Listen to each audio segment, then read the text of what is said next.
Ouais, les amis de Pesa Tango, na marque ya système, na marque ya Imbuza, ça c'est seigneur de l'ambiance.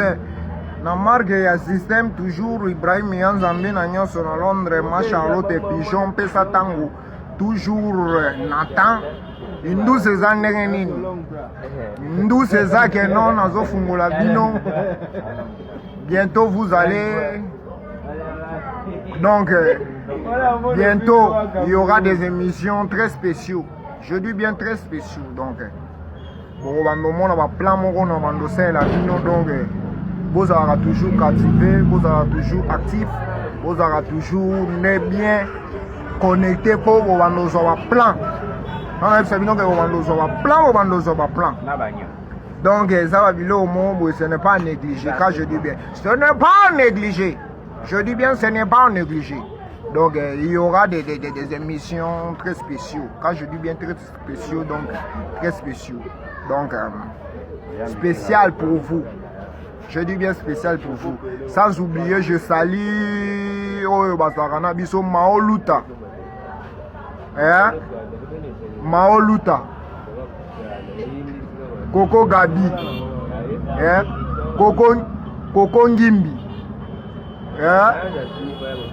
Balobi nani lisusu nabosani te nani Mao Hippo yeah? Mao Hippo nabosani yo te donc encore qui encore yeah?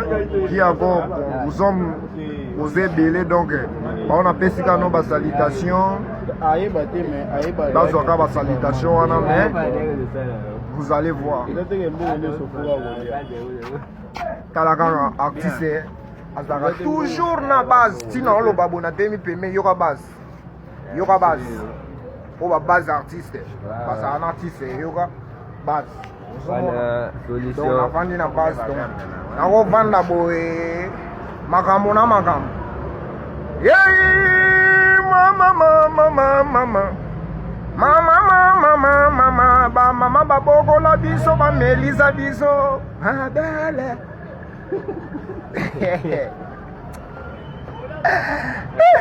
Donc ce sont des choses à rigoler mais ce n'est pas à rigoler. Mama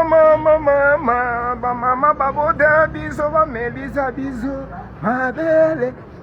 Yango tolingaka ba mama mingi ko tolingaka ba mama mingi tolingaka ba mama mingi ko tolingaka ba mama mingi ikambo kaka na kombo ya mama